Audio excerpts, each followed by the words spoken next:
Divorce me, because I can't take care of you. I want to be free. He started saying that as soon as I was put in a wheelchair. I didn't expect him to say that to me after spending 40 years together. I had plenty of complaints about my husband, but to be told like that after being together for over 40 years and thinking we were family is just, it's too late to regret giving me up, the wife who would have done anything for him. My name is Mindy. I'm 67 years old, and I have been buying all kinds of skincare products because I'm worried about my cracked and crusty skin. I'm 67 years old. I'd like to have soft skin again. Is it too late for me? No. My heart is still young and healthy, so I should be fine. I can say that now. But my heart used to be so full of life. That was about 3 years ago. I was in troubled relationship with my husband Greg. We have been living on our pension since we retired a few years ago. My husband, who was a high school graduate and a general manager of a major construction company, started acting like a boss at home, perhaps as a reaction to his resignation from the company. My husband and I used to be very close. His father, and my father for that matter, is also a patriarchal man. I grew up in the countryside, and it was common for my friends to have a domineering husband. Because of this, I was strangely convinced that wives were treated like this everywhere.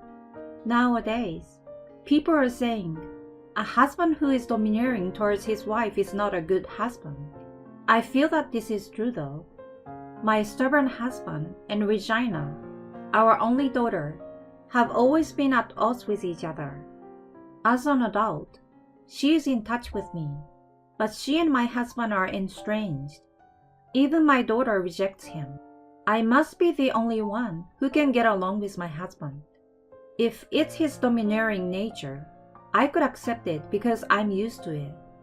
After retirement, my husband started to nag me about how I didn't clean the house well enough, or how inefficiently I did the housework, and I honestly thought it was a nuisance. When I asked him if he wanted to have lunch, he would say, "Just something simple." And when I served him a simple meal, he would get angry at me for cutting corners. When I was cleaning the kitchen, he would say that the drains were not clean enough. I was just about to do it. I could see that my husband would surely block me if I said that. When I argue with him, he thinks he can just cut me off. He has a temper, and it happens unnecessarily. If that's all there is to it, I should just let it go. But lately, my husband has been losing control of his anger due to his age, and he sometimes throws a cup at me. So I have been refraining from talking back as much as possible. At work, he would get angry at his subordinate with a smug look on his face, and I guess that's where he used to release some of his stress. That's gone. I feel like everything is pointed at me now. One day, when the topic of divorce came up on TV, it hit me so hard that I couldn't think of it as someone else's problem. I was shopping when I collided with a bicycle and fell down, breaking my knee and requiring an operation. My husband, who was standing next to me at the time of the accident, said to me while I was in pain, "You are exaggerating." He looked at me coldly and quickly went home. When a passerby kindly arranged for an ambulance and I was admitted to the hospital, my husband threw the least amount of luggage and documents to the receptionist and didn't even accompany me to the surgery. And the day after the surgery, "What are you going to do about the house?" When my husband finally came to visit me and asked me that, I couldn't help but think, huh? What? I asked back, what was this crazy husband talking about? "I'm talking about the house. I had no choice and did it. But what are you going to do from now?" My leg feels like it's going to hurt. Can you just do it yourself until I can feel my feet again? I was frustrated by the stress of being in a hospital, and I told my husband what I really thought. Naturally, my husband was furious. He started to make a big fuss in the hospital room with his own thinking that his wife was lazy and not prepared enough to take care of the house. The nurses immediately rushed to the room and picked up my husband. But needless to say, the other patient looked at him scornfully. It's hard to have a husband with a temper. I have one too.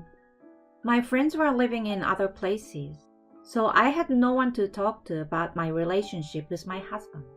The hospitalization was a disaster, but it was great to have someone to talk to about family problems and learn about other families. It also allowed me to be objective about what a crazy person my husband really was. I was in the hospital for about 3 months and did rehabilitation every day, but I didn't recover as well as I would have liked, so I became wheelchair bound.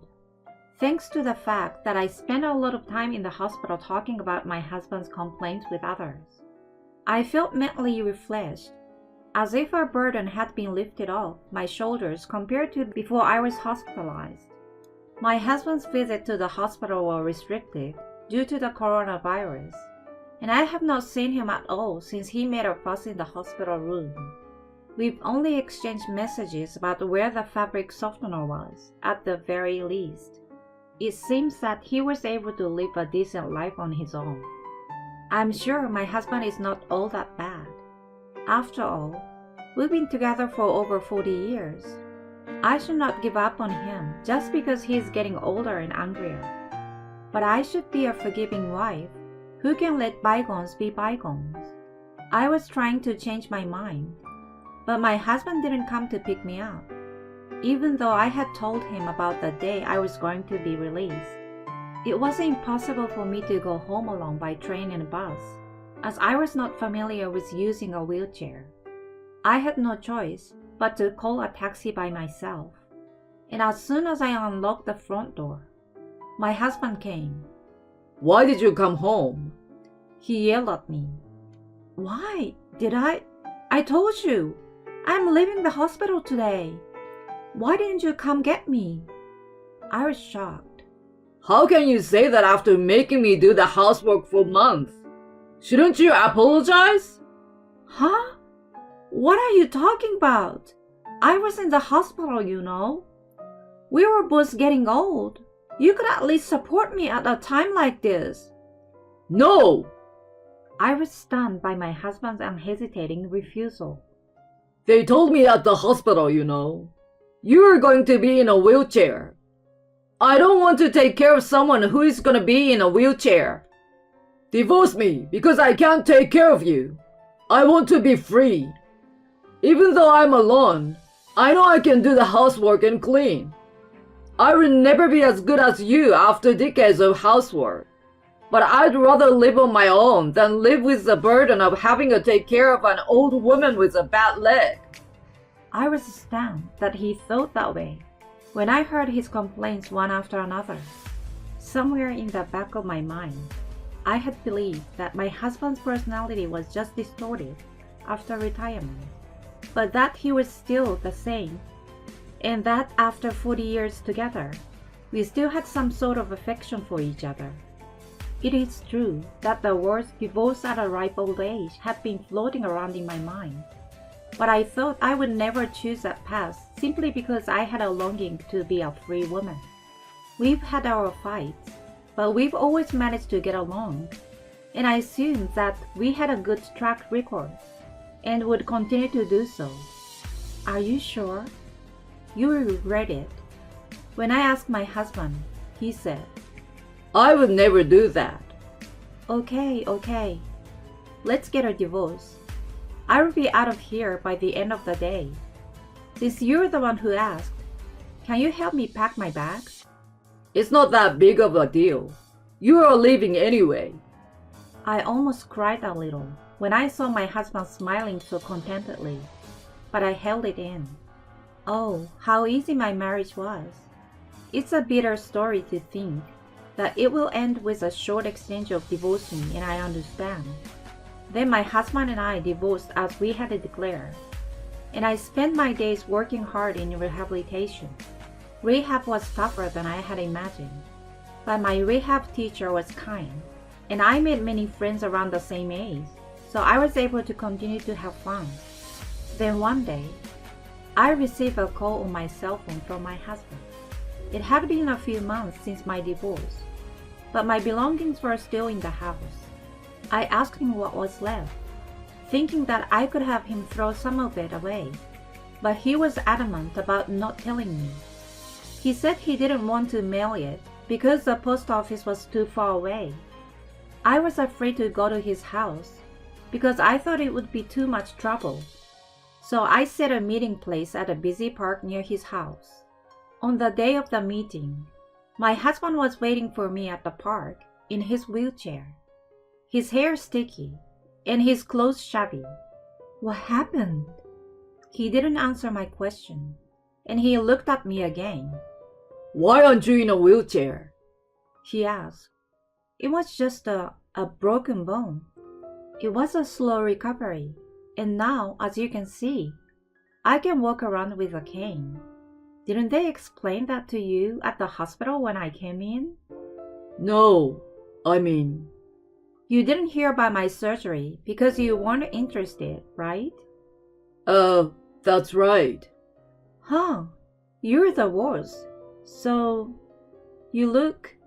What's wrong with you? I'm asking you out of shame. Please remarry me. For the second time in my life, my husband proposed to me. Why are you talking about this? I asked him, and he began to tell me the story of his life. Apparently, the reason he was in a wheelchair was because he had fallen off a riverbank on his bicycle and damaged his knees. I couldn't help but say, I told you so. My husband enjoys cycling on his cross bike, but he has a habit of going too fast. He fell and broke his ribs a few times when he was younger. Thank goodness he didn't cause any problems for others. I often advised him to refrain from driving too fast, saying, I know it's your hobby, but it's dangerous. But of course, my husband would not listen to me. And as a result, he ended up in a wheelchair, which I can only say was his own fault. The hospital suggested that I use a home care service, but I don't want a complete stranger taking care of me. You will just have to live with that. I can't.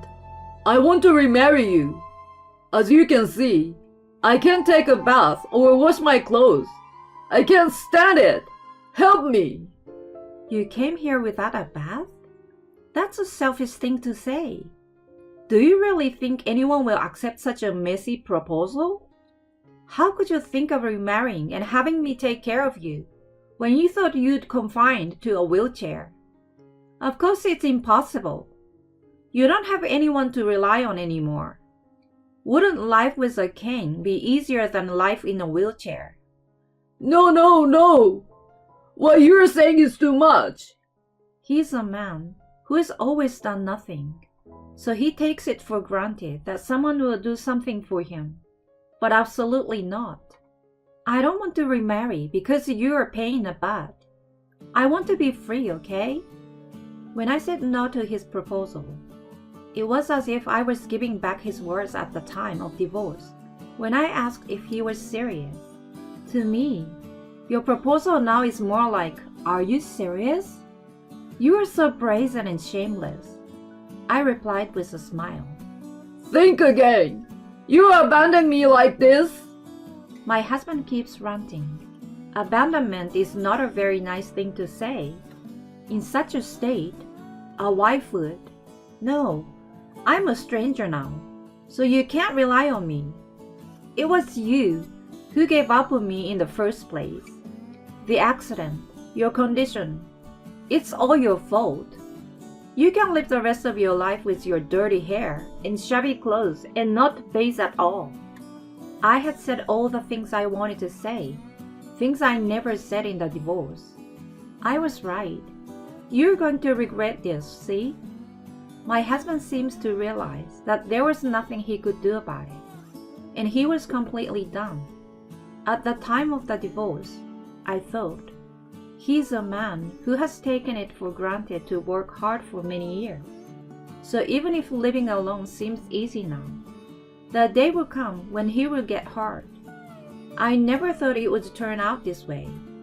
Enough! I will give up on you and have Regina take care of me. I don't think that's possible. What? Regina already lives with me. I mean, she hates you. Her husband hates you. And you think you can count on her now? My husband stood there stunned at my words. I think he really wanted to rely on our daughter. I wonder if the bike ride had messed with his head too. Well, I guess there's really no one else to turn to. Well, why don't you just ask for home care? By the way, there are 3 reasons why my husband's only daughter hates him. The first is that he was too much of a domineering husband. Not only me, but he even tried to make my daughter buy alcohol for him while we were eating. I'm not your slave! She hated him. Secondly, he often introduced his subordinates to my daughter, hoping that he could get one of his own men to marry her. Of course, I stopped him, but he often brought his subordinate to our house for dinner, saying that he did not intend to introduce them. And my daughter could not stand the atmosphere of what seems to be a blind date and became angry. Third, when my daughter got married, my husband heard that one of her husband's siblings had a limb. You want my daughter to take care of him? He vehemently opposed their marriage. Regina's husband declared that he had no such plans and would not let her do that. But my husband did not believe him. He originally wanted to marry his daughter off to a good man. I understand his concern for his daughter, but it would have been better if he had only opposed the marriage out of concern for his daughter. But instead, he spoke out of turn, questioning her brother-in-law's morals without even knowing him well enough. If I were to reproduce those words here, I would be flamed at once. I could understand my husband's feelings, but there was no way he could convey his true feelings to my daughter after he had spoken out in such a foul manner, saying that it was a result of his excessive concern for her in his own way. My daughter got married as if they were eloping. I was the only one who did not oppose the marriage, so we kept in touch afterwards. But as I said before, my husband has been estranged. There was absolutely no room for him to live with his daughter and her husband in that house. In the end, their married life is going well, and she is living comfortably as a full-time housewife.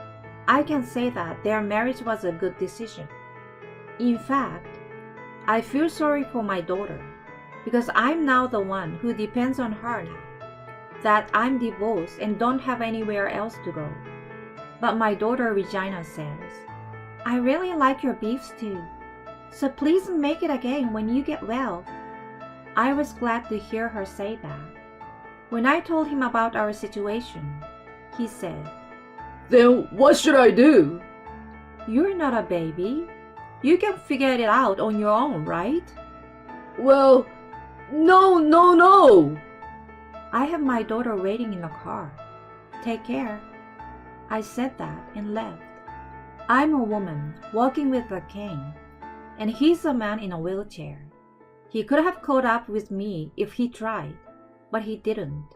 He was just stunned. I remember he just looked down.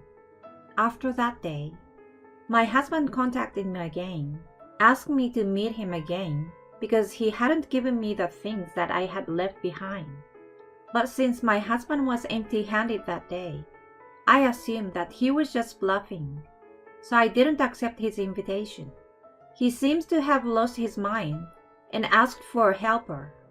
But just like his attitude toward me, he'd say, Do this, do that. The helper seems to have lost her temper and abused him with all kinds of foul language. Of course, the helper was punished and stopped coming to my husband's home. But my husband seems to be traumatized by the incident. He is now a bit suspicious of people. It seems that the usually strong-minded people are weak once they were bullied. The current helper seems to be kind, but my husband is still scared and wants me to come back. I don't want to play into his hand. On the other hand, my legs are much better, and I can go for a walk easily, though not as smoothly as I could before the injury. I go for a walk with my daughter and grandchildren when it's a sunny day, because I hear that if I don't walk, the condition of my leg will get worse. Sometimes, my daughter Regina drives us to a nearby field, where there is a little slope, and we often have a picnic together. I had planned to leave this house when I could walk, but Regina told me that the children are attached to me, and if I did not mind, I could stay here with them. So I decided to stay. Unlike my husband, her husband takes care of himself and helps my daughter with the housework. She is a really good girl and takes the initiative in supporting me. I am happy to have such a wonderful family after my divorce from my husband. Thank you, dear. Suck it up.